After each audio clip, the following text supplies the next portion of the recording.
it reached out to the Arabic world that wanted to have peace with the Arabic world.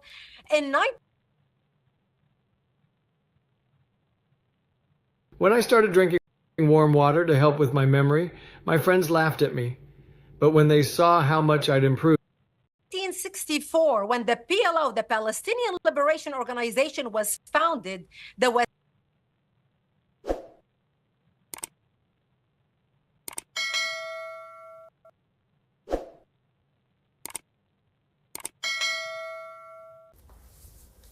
Well, I want to start with the accusation of the occupation. Israel was minding its own business ever since it existed. It reached out to the Arabic world that wanted to have peace with the Arabic world. In 1964, when the PLO, the Palestinian Liberation Organization, was founded, the West Bank was in the hands of Jordan. It was Jordan. And Gaza was in the hands of Egypt. It was Egypt. So the PLO was founded in 1964, not because of any occupation. They wanted to drive the Jews into the sea and get rid of every single Jew in the Middle East. Israel tried repeating. The only reason the Palestinian lost in 67 and they lost Gaza and the West Bank is because they preempted an attack against Israel.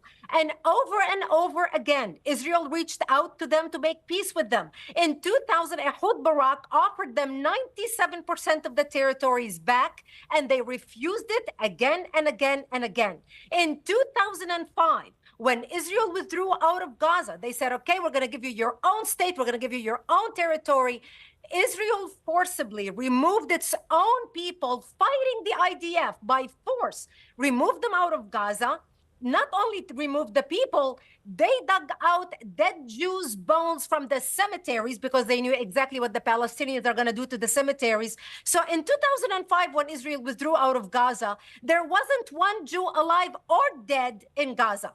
They turned over the key to them and said, okay, great, now build your own place. You are independent. I know people that Israel even left them the greenhouses. Israel was exporting 50 million flowers to Europe in 2004 out of Gaza. The greenhouses, the fruits, the vegetables, the flowers. They left them to the Palestinians so the Palestinians can start they can have an industry where they can support themselves. I know a businessman from New York who even raised $14 million to make sure the Palestinians will be able to get paid salaries as they move over and they continue building the greenhouses. And what did the Palestinians do within 24 hours after Israel withdrew? Not only they destroyed every single Jewish synagogue in the area, they destroyed the greenhouses, ripped out the pipe, and even stole the copper out of the pipe. And then they had an election. So in their first election, the first woman elected to the cabinet of Hamas was a woman by the name Nidal, the mother of al-Mukawama, they called her, the mother of the resistance. And she ran on the platform, I killed 3 of my sons, because she had videos of her sons, she dressing them in suicide bombers to go kill Israelis. She said, I already gave up 3 for the cause. I have another 7 to give. That's why she was elected. So that's a democratic election for Hamas. Israel did not put the Palestinians in a prison in Gaza. Hamas put the Palestinians in a prison in Gaza. Gaza could have been turned into Singapore. They had the money. They had more money pouring into the Palestinian territories and still do from all over the world. And what did they do with it? Build a tunnel infrastructure underneath bigger than the subway system in New York instead of helping their people. So those who scream about the occupation, the Palestinians have brought this on themselves again and again and again. Wow. But do you accept that Palestinians should have the same human rights as the rest of us? Absolutely. All humans are equal in the eyes of God. How can they do that? Okay, but here's the thing, Brigitte. But when it comes to this issue of occupation, I was very struck at the start of the response to October the 7th that very quickly Israel was able to turn on or off the tap of energy, the tap of water, the food supply, etc. That is only achievable if you are effectively occupying another country. Otherwise, you're not able to do it. So Israel has had this control over Gaza and the people that live there, which to me does not afford those people the same human rights as Israelis enjoy. It's inarguable, because if they didn't have that control, they couldn't turn on and off the energy or the water supplies. This is how you protect your house and family from dangerous intruders. This new subscription-free mini Wi-Fi camera delivers more advanced security features than traditional home security systems without the need for costly installations or monthly fees. It's making traditional home security cameras a thing of the past. Introducing Mini Wi-Fi Camera, a breakthrough security camera developed by Alex and Ben, former employees of a home security firm in Silicon Valley. Their innovation has turned the home security industry upside down, already saving homeowners thousands of dollars. As you might expect, the big security camera companies aren't too pleased about this. After years of working as technicians for a surveillance company in Silicon Valley, Alex and Ben realized that homeowners were in desperate need of a more advanced yet affordable security solution that didn't require subscriptions. They saw how outdated and overpriced traditional security cameras were, so they decided to take matters into their own hands. With years of technical know-how and a genuine desire to serve their community, they created a unique plug-and-play mini Wi-Fi camera that offers superior security and ease of use.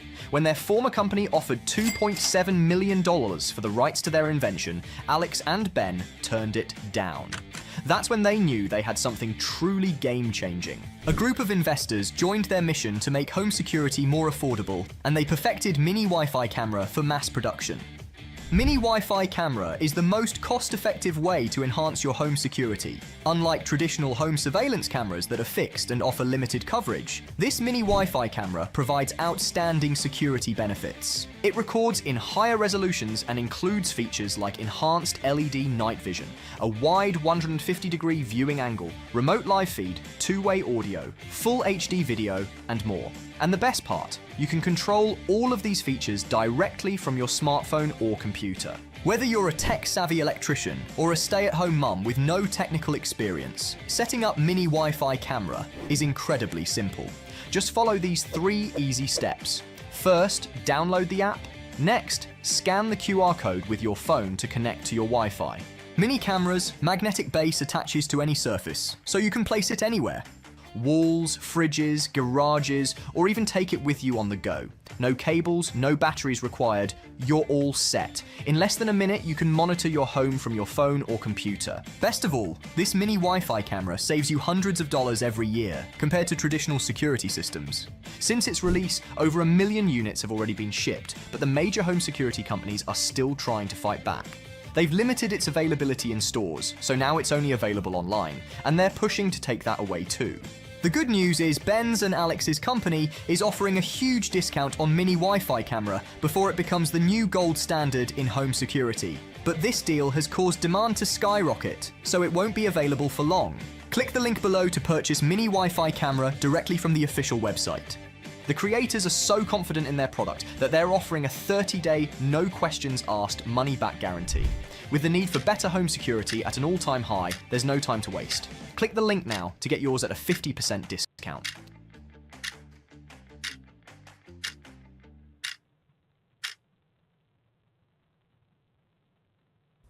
But why did Israel get to this point? Remember, in 2005, they gave them everything and they said, we are out. The Israelis even fought among themselves because, you know, some people did not want to move. So don't get me wrong. I think Hamas squandered all the money they were given, and Hamas has been the enemy of its own people. And when Hamas did what they did on October the 7th, they knew it was immediately sentencing to death thousands of their own people in the process. They knew that, right? So I think Hamas has got to go. I think Netanyahu has to go as well, and his right-wing headbang cabinet members who do speak in a genocidal way. None of this is ever going to lead to peace. But let me ask you, Brigitte, about Loki's claims about October the 7th. He says that there was this Hannibal directive. It's been much speculated. Haaretz says that they found evidence there was. The IDF has never admitted there was a Hannibal directive. But it is possible in the fog of war that day that I guess some of the casualties came because of Israeli fire. We don't know that. But Loki wants people to believe hundreds and hundreds of people who died that day on the Israeli side were killed by Israel. I don't believe that. That has not proven. And if I have to choose between believing the Hamas talking point, who control the Ministry of Information, and the Israeli IDF, I would believe the IDF because I have lived in Israel as a Lebanese. At one point, I had a home in Lebanon, a home in Israel, and my boyfriend who lived in the West Bank at that time. And I worked as a journalist. And knowing how the IDF operates and knowing how the Israeli military operates, they operate by rules. They don't invent information like Hamas does. And when you are in the throes of things like what happened on October 7th, a lot of people do not know a lot of the facts that happened on the ground. But we do know one thing, that Hamas committed such atrocities, and we're so proud filming it and showing it that will give you goosebumps, that a lot of people can get sick, they cannot view it. And I'm shocked that Loki hasn't even viewed the footage. You have to view the footage to understand the monstrosity of the crimes that were committed on that day. Yeah, I mean, I watched this BBC documentary which had all the footage from the music festival. And honestly, Loki, it was one of the most sickening 2 hours of my entire life. Have you been on social media for the past year? Yes, I have. You have seen a constant stream of mutilated children. You have seen a constant stream of people being lifted up out which of you're very the rubble. keen. Which you're how can you even bring into the conversation 2 hours of footage in comparison to 12 months and 77 years of this type of treatment? So the deaths of But I have a question for the guest. I would like to ask this question. Now, the organization Act for America, which you represent and are a part of, seems to be quite the patriotic outfit. It's also been criticized widely as Islamophobic. But I have some questions about the finances of your organization. It's funded by the Fairbrook Foundation, which has funded the Central Fund of Israel, the Zionist Organization of America, and also illegal settlements in the West Bank. In addition to that, your organization, Act for America, has been funded by the Becker Foundation, which has funded Christians United for Israel and the Israel Project. In addition to that, your organization was also funded by the Emez Foundation, which funded the Israel Project, the Central Fund of Israel, and the Zionist Organization of America. How, in any way, do you stand for peace when the organization which you front and presumably are employed by is also funded by organizations that are invested in illegal settlement in the West Bank? Actually, my organization, which I run, and I'm the founder and chairman, I not only work for it, was founded after September 11th to protect America against the threat of radical Islamic terrorism. It shares funders. It shares funders with those building illegal settlements in the West Bank. You already spoke your mind. You already spoke your mind. Now it's my time to answer. My organization was founded to impact policy in the United States, to protect the United States from the threat of radical Islamic terrorism coming from Al-Qaeda, ISIS, Hezbollah, or whoever happened the terrorist organization are. We work with Muslims. We have Muslims on our board. We have Muslims who are members. We had every single conference we always had a keynote speaker who is Muslim that speaks because they care about America. You know what? I feel like we're getting. Listen, I feel like we're getting. Not let me finish. Brigitte, I feel like we're getting a bit. I feel like we're getting a bit. Look, fascinating though it is, the makeup of your business. It's not really the point of what this debate is, right? Right, it's not the point, exactly. The point I would make, Brigitte, is this. I do think Loki has a good point about the settlements, right? What is going on the West Bank with this rapid, aggressive expansion of settlements is completely outrageous. It's illegal. It's wrong. It shouldn't be happening. Why is it happening? Sorry, you cut out. You mean the settlements in the West Bank? Yeah, the expansion of settlements on the West Bank in the last year has been completely outrageous. Well, look, there's a radical wing within Israel that wants to expand the settlements. And the settlements is an issue. I agree with you. You're funded by the same people. Who are very upset about the settlements. You're funded by the same organizations. What does this have to do with the funding with what we're talking about? They are Americans who support the funding of protecting the United States, not Israel. Our work is devoted to protecting the United States. Has nothing to do. Let's get back to the bigger picture. Please. So, Brigitte, do you condemn the expansion of the settlements in the last year on the West Bank? Say that again? Do you condemn the expansion of the settlements on the West Bank in the past year? Yes, I do. I think they are going overboard with the settlement. Okay, good. I think somebody needs to revisit looking at the settlement and how they are expanding. Then that's good. Loki, do you condemn what Hamas did on October the 7th. I have a question for you. Well, hang on. Based on You what stop you just asking said about questions for a settlements. minute. I'll answer your question in Okay, a second. she's made an admission that she condemns it. No, she condemns the expansion Loki, of settlements. Fine. Loki. And these people also Okay, fund Loki. her. At some point, you are going to... At some point, Loki, you are going to have to answer some of my questions. Which I have done. Okay, do you condemn what Hamas did? You've already asked me that. Not directly. You haven't answered. I will not condemn people based on Israeli military talking points. Okay, good. But I have a question for you. I have a question for you. You don't condemn mass murder? Obviously, I condemn mass murder. You won't condemn it by Hamas? You're talking about a specific political context in which the information No, I'm talking about clear. mass murder of people on October the 7th. By the Israeli military. See, it's just absurd. So I have a question for you. I think you lose all credibility when you say that. I have a question.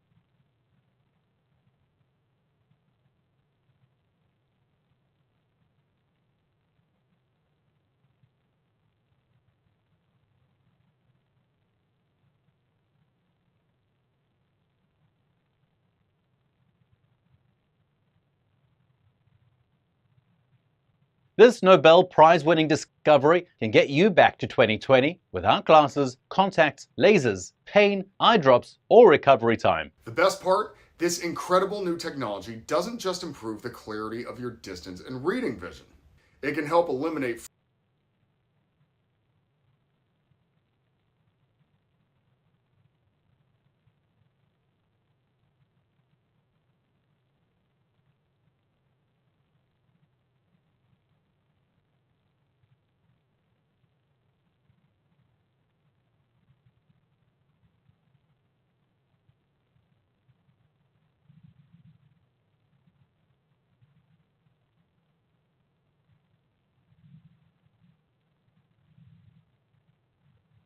The mother of all bombs. Just hearing this name is enough to make anyone shudder. After all, this isn't just another weapon in the US military arsenal. It's a terrifying force of destruction, one of the deadliest bombs ever built. There are nations around the world that are well aware of its power.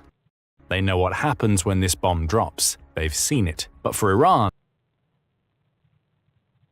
the fear cuts even deeper. Why? Why is Iran in particular terrified of this bomb? What is it about this monstrous weapon that keeps Iranian leaders awake at night? Keep watching to find out. The fear surrounding this bomb isn't just about its name, it's rooted in its raw power. While it's referred to as the mother of all bombs, that isn't the device's official name. It's officially known as the GBU-43B Massive Ordnance Air Blast, or simply the MOAB. Doesn't quite have the same punch, does it? Well, the ominous nickname actually came from Iraqi President Saddam Hussein, who once spoke of the mother of all battles during the Gulf War. But now the US military has taken that phrase and bomb technology to a whole new level. So what is the mother of all bombs? The MOAB is a large-yield bomb developed by Albert L. Weimorts Jr. from the Air Force Research Laboratory. Despite what its name might suggest, the MOAB isn't a nuclear device, which is crucial to understand. Why? Well, because MOAB is frequently lumped together with nuclear weapons whenever there's talk about the destructive power of these devices. This misunderstanding has muddied discussions about the bomb's true purpose, which we'll talk about later in the video. While the effect of the MOAB might seem nuclear in scale, this bomb is very much a conventional weapon.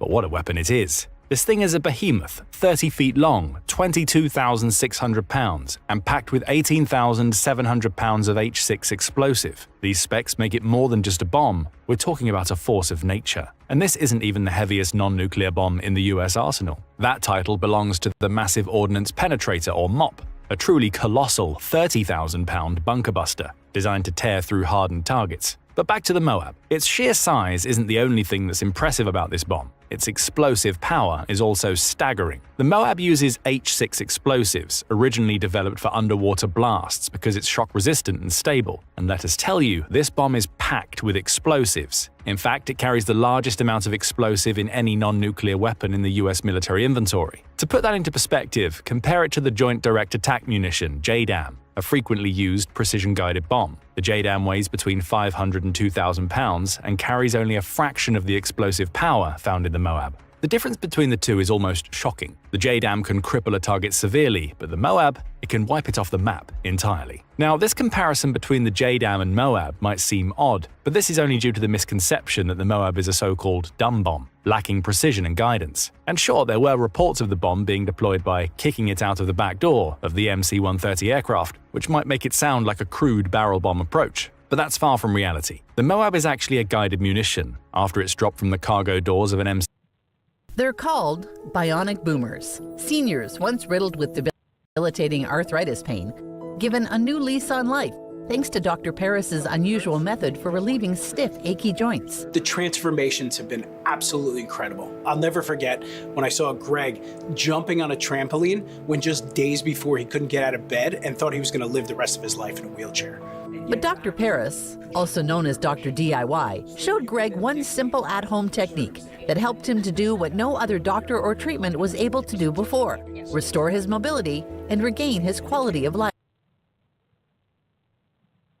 MC-130 transport plane, a parachute deploys, slowing its descent. Then, the weapon detaches from the pallet and GPS satellite guidance kicks in. The Moab is guided to a predetermined target by its onboard avionics, ensuring impressive accuracy. This is a far cry from the days of the so-called daisy cutter bombs, unguided bombs used in Vietnam that created massive blast zones without any precision. The Moab, on the other hand, has it all: the explosive force and the accuracy of modern guidance systems. It's no longer about random devastation, it's about surgical, controlled destruction. The bomb is stabilized by 4 grid-like fins and glides to its target, ready to unleash its power at the exact location and the exact moment it's needed. But what are the locations targeted by the Moab? Well, the Moab is designed to strike certain types of targets, mostly located in hard-to-reach places. Think of underground facilities and deeply entrenched tunnel systems. However, this leads us to another common misconception about the Moab, that it's a bunker buster. No, the Moab isn't a penetrator, which means it won't drill through rock or hardened concrete. Instead, this device is an airburst weapon that detonates above the surface to maximize its destructive radius. This makes it ideal for softer or medium resilience targets like canyon floors, mountainsides,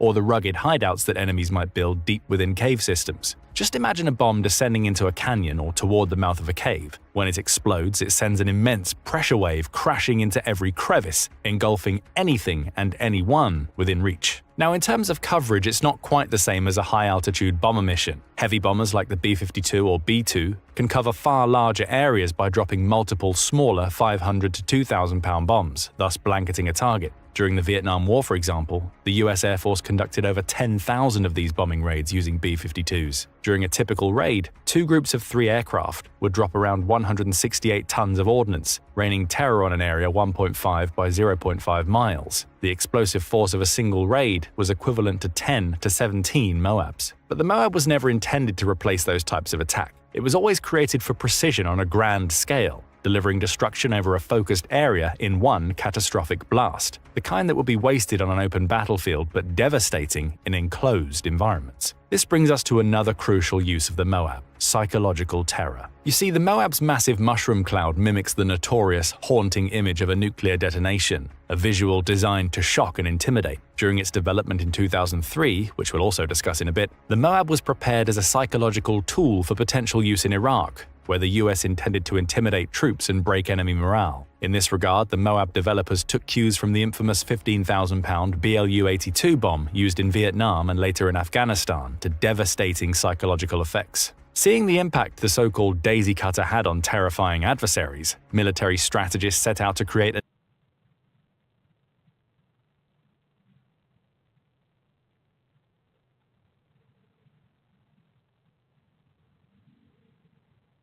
I want to make a statement. And a statement is somebody who spent at least half a century in the conservative constitutionalist movement. The 3 great conservative constitutionalist presidents in the last century: Calvin Coolidge, Ronald Reagan, and Donald Trump. And Donald Trump has the potential to be the greatest of the 3. And I want to give you a little bit of my background for those of you who don't know. I don't just come on here because I have a TV show. I come on here because I have decades of experience in the conservative movement, in the constitutionalist movement, in the liberty movement. And I want you to know that with my background, that when I say that Donald Trump has the potential of being the greatest conservative president in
in the last century. I mean it. 1976 and 80, I worked in the Reagan primaries. 1980, I worked in the Reagan general campaign. I spent 8 years in top executive positions in the Reagan administration, including Chief of Staff of the Department of Justice and Deputy Solicitor of the Department of Interior, as well as a stint at the White House.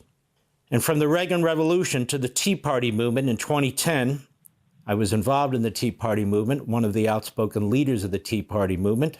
I wrote the most widely read conservative book since Barry Goldwater's Conscience of a Conservative and Milton Friedman's Free to Choose. This one here, Liberty and Tyranny. Millions and millions of you read this book, a primer on conservatism and liberalism. I've been involved as one of the leaders in the Convention of States movement with our friend Mark Meckler, over 5 million members. I have one of the largest syndicated radio shows that I've had for nearly 25 years on the planet, with millions and millions of listeners on AM and FM terrestrial radio, through podcasts, through YouTube, through Sirius Satellite, and so forth and so on. That's thanks to you. And of course on Fox, when we're not dealing with football like tonight, and this will be the end of it, we have the #1 primetime evening weekend program. We're very proud of it. I'm very proud to be here. And I was president of Landmark Legal Foundation. It's the most consequential constitutional conservative legal foundation in half a century. And thanks to our litigation and the help of others, school choice is now a possibility. And you're thinking, well, Mark, aren't you lovely? Good man, pat yourself on the head. That's not what I'm doing. I'm trying to provide you with some of my credentials. So when I tell you that Donald Trump is one of the most conservative and has the potential to be the most conservative president this entire century, I know what I'm talking about. He's consequential, he's historic, he's iconic. The things he did in his first term and the things he's doing now right out of the chute, we've never seen anything like this. Now, some of you might be saying, well, what about all these tariffs? I'm a free market conservative. Well, I'm as free market as you can get. But I went back and I looked. I looked at President Reagan. You see, Lighthizer, who is the head, basically, of trade and tariffs for President Trump, was the deputy under Ronald Reagan. And so, as our friends at Cato in 1988 pointed out, and they were very angry about it, Reagan was more into, say, quotas. He was more into limitations on what other countries can ship into our country. Let me give you some examples, as Cato pointed out. He forced Japan to accept restraints on auto exports. The agreement set total Japanese auto exports at 1.68 million vehicles in 1981-82, 8% below 1980 exports. He tightened up considerably the quotas on imported sugar. Imports fell from an annual average of... חברים, אני רוצה להראות לכם מה הקשר בין קפה למסחר אלגוריתמי ואוטומטי. בואו נכין קפה, נראה ביחד. זו מכונת הקפה שלנו. אנחנו צריכים להפעיל אותה עם כרטיס. בואו נלך לקחת כוס. הכוס, נבחר כוס לקפה. יש פה כמה כוסות. הנה, זאת כוס טובה. טובה מאוד אפילו. אנחנו נשים אותה ונבחר קפה. אבל לפני זה אני רואה שהחלב שיש מחובר זה חלב סויה. אני אף פעם לא הבנתי. JD Vance back in Munich with a truth bomb in front of the Europeans who were reportedly just stunned in their seats, uncomfortable, shuffling. When it comes to free speech, which is, I mean, Europe has just been absolutely abysmal on, and immigration, which, take what I said about free speech times 10. So the sitting vice president of the United States goes over there. These are allies, yes, but man, he did not mince words. Here's a little of JD Vance in Munich yesterday. Heard a lot about what you need to defend yourselves from, and of course that's important. But what has seemed a little bit less clear to me, and certainly I think to many of the citizens of Europe, is what exactly it is that you're defending yourselves for. What is the positive vision that animates this shared security compact that we all believe is so important? And I believe deeply that there is no security if you are afraid of the voices, the opinions, and the conscience that guide your very own people. Europe faces many challenges, But the crisis this continent faces right now, the crisis I believe we all face together, is one of our own making. If you're running in fear of your own voters, there is nothing America can do for you. Nor, for that matter, is there anything that you can do for the American people who elected me and elected President Trump. Sorry, that was earlier today, but it's amazing to hear him say it, no? I think so. I think he has to basically set this agenda very, very clearly. The Europeans are going to be at the forefront of like this next phase of very difficult decision making. I'll give you one example. The amount of rules and regulations that they make around climate change and the impact that it has economically all over the world, including domestically in their own countries. How are they going to deal with that now that, you know, we have to recognize nothing the Europeans do actually has a meaningful impact on climate. Whether you agree with it or not agree with it, it's irrelevant. You need to look at China and India. That's where the whole game is played. So if you can't say that inside of Europe, inside of the borders of Europe, how will you ever change the rules? That's an example. A second example, there is not a single company that's getting started today that has a desire to locate an office directly inside of the UK or Europe. Why? Because the regulatory framework will now come and really go after you if they don't like a single thing that you're doing. So what now happens to the European economy? They get deprived of their chance of having some small modicum of technological supremacy. What do you think happens to those economies? So if you add all of these things up, it all goes back to the root cause that JD's identifying. If you can't say it, you can't fix it. And so they have to decide what page they're on.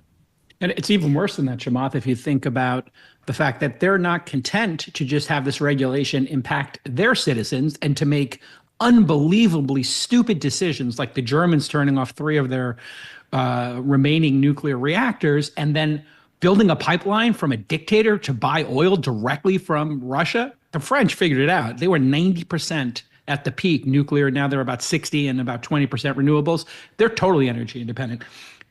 The European Union wants to regulate American companies. We have companies like Adobe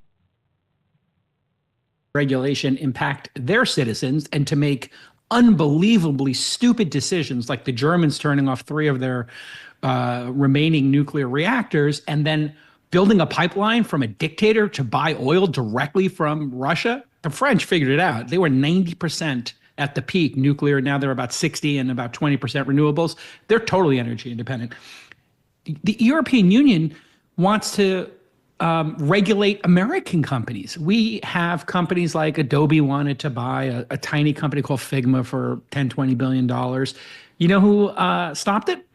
It was the Europeans. It was the UK. It was the UK. So yeah, they're going after our companies and what we're doing. My advice to those companies were, you know what? If you're Adobe or Figma, stop selling your product in the UK. Block the UK. It's a meaningless market. They're so deranged with the regulations. They want to have them apply to the rest of the world. And to Chamath's point, Elon was battling this when it comes to free speech and X in Europe, and the free speech battle. I mean, it's a reminder of why we left England. Why we, as Americans, said, you know what? Reminder. Yeah. The most important thing to us, Amendment number 1, is free speech, and they don't have it anymore. It's all but dead in Europe. There was a great Tablet magazine piece. I actually just pulled it in advance of today. And it's written by a guy named Paul du Quesnoy. And he goes on about what just happened in Germany with this compact magazine and how there's a rule in Germany. There's a law that says that they can shut you down. They can shut your speech down if they think that it is inconsistent with their constitutional order, the constitutional order of their country. And so they went in, they think this is a, quote, far-right magazine because it supports this AFD party that is very anti-illegal immigration. And